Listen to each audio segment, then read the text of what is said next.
Man visada rūpėjo politiniai klausimai, aš tą jaučiau dar mokykloje, stebėjau tarptautinės politikos ypač procesus, man buvo įdomu tai, kas vyksta pasaulyje, tai turbūt tam tikra prasme mano paties interesas. Bet vis tik tai įvyko ir vienas lūžis gyvenime, turbūt vienas momentas, kuris tikrai nepaliko abejonių, nes dar 11 klasėje aš tikrai šiek tiek abejojau, kokia turėtų būti mano tiksliai kryptis gyvenime, galbūt teisė, galbūt politologija, galbūt dar kiti mokslai. Ir tas lūžis vyko tada, kai aš turėjau galimybę atstovauti savo mokyklą, tai yra Vilniaus Gabijos gimnazija, susitikime su prezidentu Valdu Adamkumi. Tai buvo pakankamai netikėta, labai greitai buvo suorganizuota ir mes 14 moksleivių iš įvairių Lietuvos regionų nuėjome į prezidentūrą ir turėjome galimybę tiesiogiai pabendrauti su prezidentu. Na ir tikrai visuomet žavėjausi šiuo asmeniu ir kai pamačiau jį gyvai, paklausiau, ką jisai kalba, kaip jisai išklauso žmonės, man tai turbūt buvo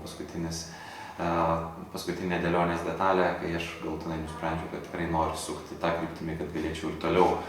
kalbėtis galbūt su tokiais žmonėmis, kiek tai bus įmanoma, apie juos kalbėti, bandyti suvokti jų sprendimus ir, judėti tą kryptimį.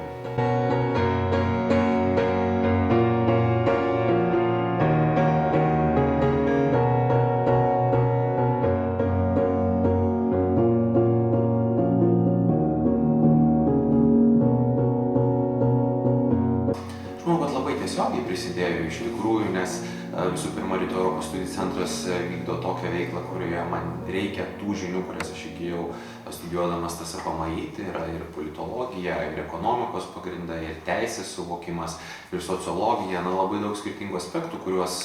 mes tame smegenų centre, kaip mes vadiname Rytų Europos studijų centrą, vienijame ir bandome realizuoti, galbūt nebūdami akademinė institucija kaip tokia, bet vykdydama labai daug ir mokslinio pobūdžio tyrimų.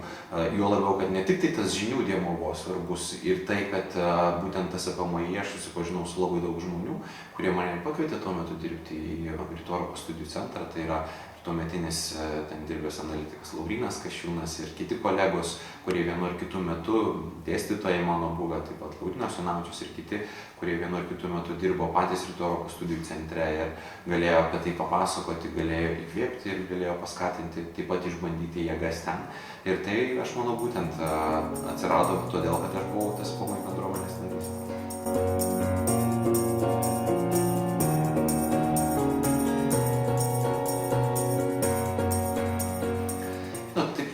Nebus pats pirmas kartas, kai man teko komentuoti, nes vieną kitą kartą tą dariau ir prieš tai, ką dabar netrukus papasakosiu, bet vis tik tai turbūt pirmas sykį taip jau nuosekliai tas prasidėjo po Ukrainos įvykių ir po to, kas įvyko ypatingai Kryme, kai prasidėjo pseudo referendumo diskusijos, kai galiausiai įvyko tas referendumas. Rytų Europos studijų centras apskritai atsidūrė akiratyje žiniasklaidos turbūt dažniau negu anksčiau ir mes tikrai tapome tais, kuriuos norėjo išklausyti kiti ir akivaizdu, kad dėmesio centre buvo Ukraina, visiems rūpėjo, kas vyksta ir mums atsirado terpė komentuoti. Po to visą tai kaip sniego gniūžtė, ko gero, pamatėjo, nes Ukrainos tema jinai buvo tikrai labai aktuali ir pusantrų galbūt metų, vėliau jinai šiek tiek nugrimsto į užmarštį arba bent jau į periferiją. Dabar mes kalbame visai kitokius dalykus, bet tai plačiai prasme tampa tarptautinės politikos proceso aptarimais. Dažniausiai tarptautinės politikos, nes aš vidaus politikos klausimus komentuoju retai.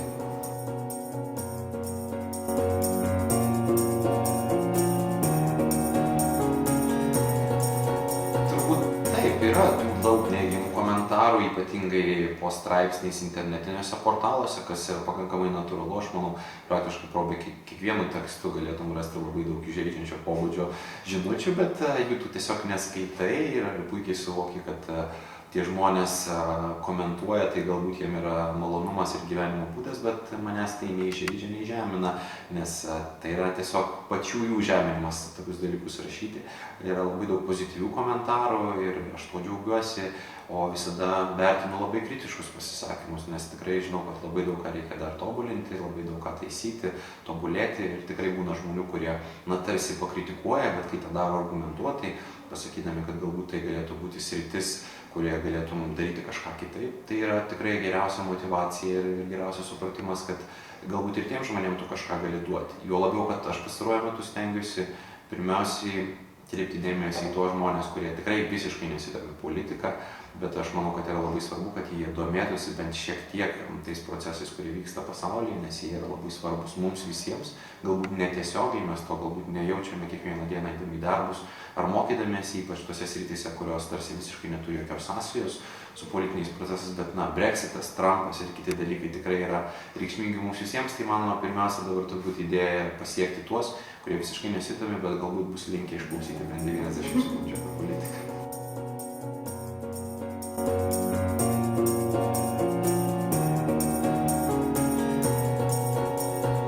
Aš tik nedrįsčiau teikti, bet galbūt turiu žmonių, kurie mato, ką aš rašau ir žino, kad aš domiuosi tomis aktualijomis, kuriomis galbūt jie pernelyg daug nesidomi,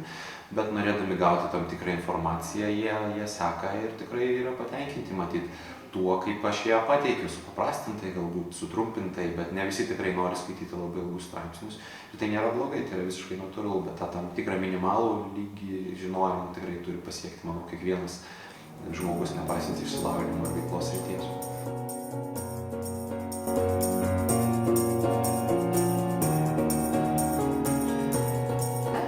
90 minučių apie politiką nebūtų toks užkabinantis pavadinimas, nes 1,5 valandos klausytis apie politiką, aš manau, kad atsirastų entuziastų ne tiek daug, tai labai tokia nišinė būtų laida turbūt, bet iš tikrųjų ta žinių radijo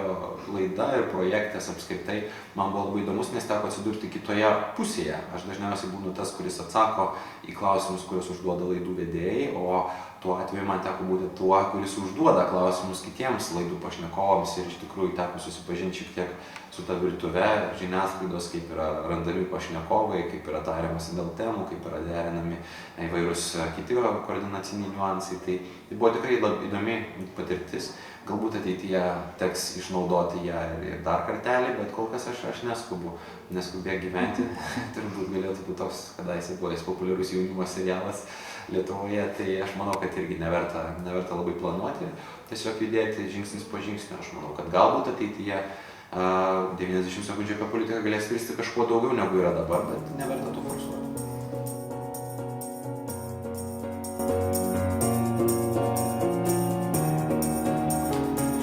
Ne, ko gero, aš vis tik tai suvokiau pirmiausiai dėl sveikatos dalykų, kad negalėčiau būti profesionalas, aš galiu žaisti mėgėjiškų lygmenių, bet profesionalūs fiziniai krūviai, ko gero, man būtų pats geriausias gyvenimo kelias, tai buvo jau akivaizdu pakankamai anksti, todėl man futbolas visada buvo meilė, buvo visada hobis, visada buvo laiko praleidimo būdas, tiek tiesiogiai žaidžiant pačiam, tiek stebint prie televizijos ekraną, ypatingai Lietuvos rungtynes, bet ne tik, man patinka ir įvairūs keli futbolo klubai, futbolininkai, tokie kaip Lionelis Messi, aš manau, kad jie gali būti įkvėpimas net ir politologam ar politikam, ne tik tai futbolo gerbėjam arba futbolininkam. Tai aš manau, futbolas mane ir toliau lydės visą gyvenimą. Jau labiau, kad įdomu yra tai, kad tarp futbolo ir politikos tikrai galima atrasti ryšį.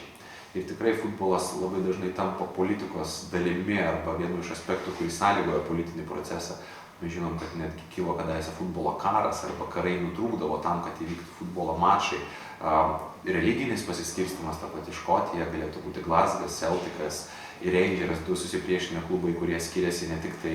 savo spalvomis, bet ir tuo, kad vienų fanai yra katalikai, kitų protestantai. Labai daug įdomių dalykų, labai daug kultūrinių, sociologinių dalykų gali būti išvelgiami futbole ir tai yra įdomu. O komanda, su kuria žaidžiau sekmadienio futbolo lygoje, tai buvo tiesiog terpė tą pakelti į šiek tiek dar aukštesnį lygį, ne tik tai pasparinti su draugais, bet ir žaisti vienoje iš futbolo lygų. Tai aš džiaugiuosi, kad mane buvo pakvietę kadaise, teko paspardyti kamuolį, bet dabar jau sekmadienio futbolo lygui tas nežaidžiu.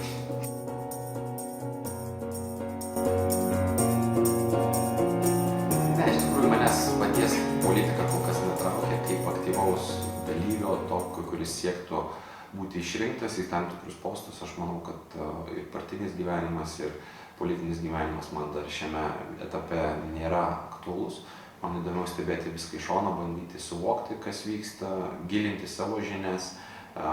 prioritetizuoti akademinę veiklą, analitinę veiklą, nevyriausybinių organizacijų sektorių, o ateityje gal, bet aš tikrai to nematau dabar artimiausioje perspektyvoje.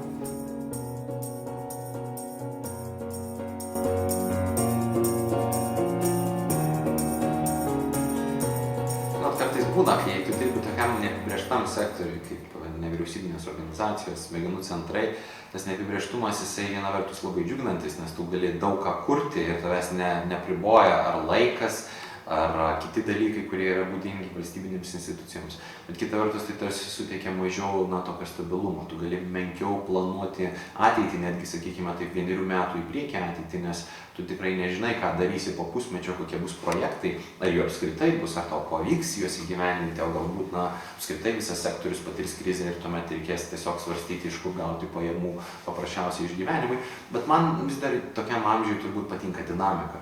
Patinka ta dinamika, patinka tas šiek tiek neapibrėžtumas,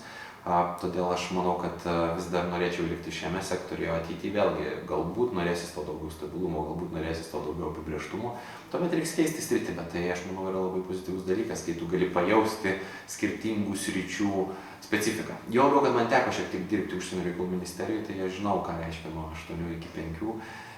ir tai nėra pats džiugiausias dalykas gyvenime.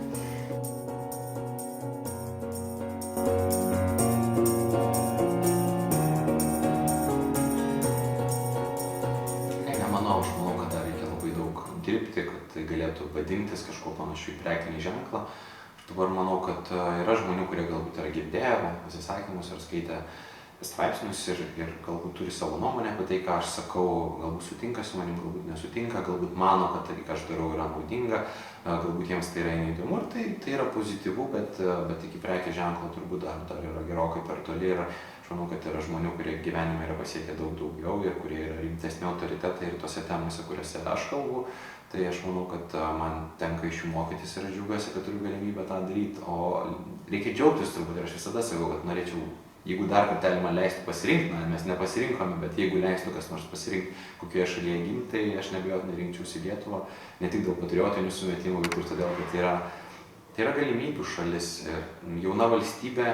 joje daug kas galbūt dar neveikia taip, kaip mes norėtume, kad veiktų, bet kartu tai sudaro prielaidas tau tapti tuo, kuris stengiasi padaryti, kad kažkokiam mažam sektoriui arba mažoji veiklos srity tai pradėtų veikti. Aš manau, tai yra labai pozityvu.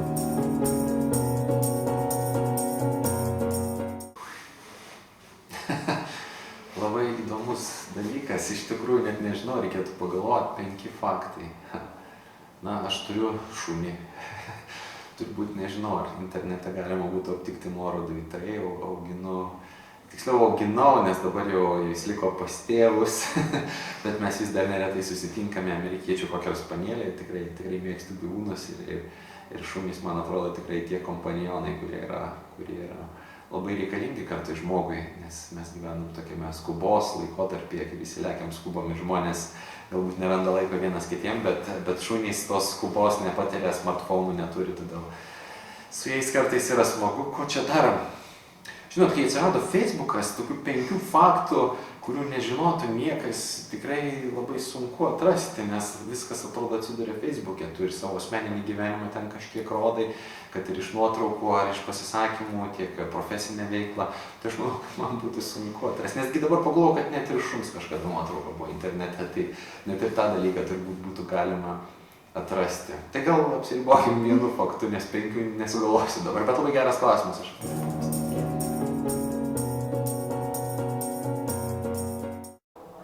SPM tikrai yra mano namai ir visada tokiais bus, nepaisant to, ar liks ta tiesioginė sąsaja darbinėje veikloje, ar jinai keisis galbūt ateityje, bet tai tikrai bus namai, kurios visada bus miela ir malonu sugrįžti. Aš manau, kad SPM turi labai daug dalykų, kuriuos gali duoti žmogui. Tai yra, aišku, ir akademinio mokslo kokybė, tas toks pagrindinis dalykas, turbūt, į kurį žvelgia tie, kurie galbūt svarsto, kur studijuoti, tai tikrai tas SPM akademinis lygis, manau, tai tinka daugelio geriausių pavyzdžių, kurių mes turime Europoje ir tuo mes galime džiaugtis, kad turime tokį institutą čia Lietuvoje. Taip pat labai svarbu, aš manau, bendruomenė, nes čia ateina motyvuoti žmonės. Čia žmonės yra labai skirtingi, jų charakteriai, jų požiūriai, jų galbūt interesai netgi, jie nėra tokie įspausti į bendrą vienos temos rėmą, bet tai daro labai įdomią bendruomenę ir ateityje tikrai yra labai smagu matyti, kaip žmonės studijavę tą patį dalyką savo gyvenime užsiima visiškai kitokiamis veiklomis. Kas suka į verslą, kas žiniasklaidoje, kas galbūt politikoje, kas politologijoje, kas dirba bankuose ir panašiai. Labai daug skirtingų sričių, labai daug įdomių žmonių ir tikrai labai malonu paskui su jais susitikti ir pasikalbėti, kaip jie realizuoja savo įgytas žinias čia, atrodytų visiškai kitokiais būdais negu tu. Tai aš manau, bendruomenė ir tas užklasinis arba popamokinis, jeigu mokyklos terminais, gyvenimas po seminarų ir paskaitų yra tikrai labai, labai didelė pridėtinė vertė. Na ir aš manau, kad tas apamai visame Lietuvos aukštojo mokslo kontekste visada išliks kažkuo kitokiu, nes mes čia esam kažkur Vokiečių gatvėj, kažkur lyg ir universiteto dalis, bet kartu tokį turintys atskirą statusą, institutas. Aš manau, kad tai yra žavu ir tai yra reikalinga Lietuvai, kad mes turėtume tokį vieną vyšnaitę ant torto, kuri visada išliks kaip tokia.